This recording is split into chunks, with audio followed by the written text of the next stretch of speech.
Recursion is a topic that will allow us to write methods in a different way, and it will also allow us to think of repetition of loops in a different way. This is a topic that the students sometimes find challenging, so you need to see several examples and practice, take time to become familiar with this topic. It's a very interesting and very fun topic. Now, what is recursion? Recursion is a self-reference. We are defining something in terms of itself. Now, what is that something that we are defining? For example, we are defining a method, and the method body contains a call to itself. We have seen many methods where inside the body of that method we are making an invocation to a different method. Method A is calling method B. In a recursive method definition, we have a method calling itself inside the body. And we will see very shortly an example of that. That other thing that can be defined through a self-reference is a data structure. And we have already seen such an example. For instance, when we were defining the linked list node class, recall how we defined a node. And you can pause this video and actually go and see that for yourself. We had a node carry two members. One is the actual data that the node needs to have, and the other one is a link. A link to what? A link to a node. So in other words, we are defining a class, a node class, a data structure, which has as members a node itself. This is an example of a self-reference, of a definition that is using itself. How does non-recursion work? The key lies to a detail that we didn't mention before, and this is the fact that the method does not always call itself, or the data structure does not always link to another copy of itself. So the self-reference does not always happen. It is part of the definition, but it does not always happen. There is always a base case, as we say in programming terms. In other words, there is always a case that the reference, the call to itself, will not happen. And recursion works well exactly for those kinds of problems that we can easily split them in this way. We can have a basis case and a recursive case. Let's take a look at a few examples, and you will see that all of the examples we have chosen here are mathematical functions, functions that are or can be defined recursively. You will see that a language that supports recursion makes the task of defining such a mathematical function in code so easy. It is almost as if we just take the definition, the mathematical definition, and we copy it into code. The first example we will see is how we can generate the numbers of the Fibonacci sequence. So we want to write a method in Java that will produce the nth number of the Fibonacci sequence. If you don't remember, you can refresh your memory and look it up. The Fibonacci number n at the nth place in the sequence is produced by adding the values of the two previous numbers in the sequence. So if we add the Fibonacci number n at position n minus 1 and the Fibonacci number n minus 2, the sum of those two numbers will give us the value of the Fibonacci number n. Now, to that we have to remember that the first terms of the Fibonacci sequence are predefined, so those are going to be our base cases for our method, and in those cases the method will always return 1.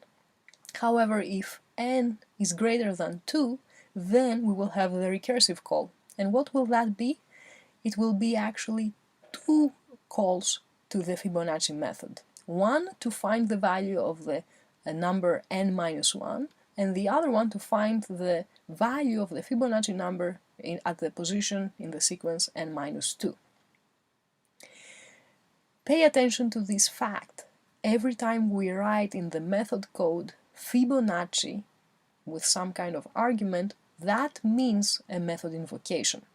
So the control of the program will start at the next method invocation of the same Fibonacci sequence. I know that it may be a little bit puzzling to wrap our heads around the fact that inside the method code we are actually calling the same method. We are having two method invocations to the Fibonacci method. This will become clearer at the next video, where we're talking about the role of stack in recursion and how exactly those recursive calls work. So bear with me until we complete this discussion, and shortly we will be able to understand better how recursion works. Not why it works, but also how. A second note to make here: notice that the method invocation has a smaller argument. So the initial method had n as the argument. When we are calling ourselves inside the body, we are providing argument that is smaller, n-1, n-2. This is critical for having a recursive call that works. And again, we will see more examples and we will talk more about it later. Now, the Fibonacci mathematical function is a function that is defined recursively. We're now going to discuss about a different function, the factorial function, which may not come to your mind as a recursive function with our knowledge from math. What is the factorial of a number? Say the factorial of number 4. It will be 4 times 3 times 2 times 1. What's the factorial of 3? It will be 3 times 2 times 1. We may not have it in our mind as a recursive definition, but we can define it recursively. The factorial of number n is n times the factorial of number n-1. The factorial of the number 4, for example, has inside it the factorial of 3. In this way we can very easily write the recursive definition in Java, in code, and we always need to remember to take care of the base case, and in this particular case it is the case when n is equal to 0, and in that case the method does not call itself, it just returns the result, which is 1. In every other case we perform a recursive call to factorial n-1. Here is one more example, our last example, of a mathematical function that we can write recursively, 2 to the power of n. Let's clear the base cases first, and which are those? When the power is 0 or the power is 1. Now, how can we compute recursively 2 to the power of n? We can do that by breaking the exponent. So if the number n is even, we can compute 2 to the power of n divided by 2 times exactly that same number, 2 to the power of n divided by 2. And if the number is odd, we can have a very similar expression, just it will be 2 times 2 to the power of n-1 divided by 2 times that same number. One note that I made at the beginning when we were talking about Fibonacci, and I would like to repeat. Notice that in all of the recursive calls, the argument is smaller than what we started. For example, in factorial of n, the recursive call is calling factorial on something smaller, n-1. Same thing with the 2 to the power of n. All the recursive calls have n divided by 2 or n-1 divided by 2. It is something smaller than the original argument. To conclude, when we are writing recursive methods, we have in mind a key task. And what is that? Breaking the problem into the base cases and the recursive case. And in the recursive case, we're solving the similar kind of problem, but a smaller version of that problem. And this is the reason that the parameter to the recursive call always needs to be smaller than we started, closer to the base cases. This is the goal.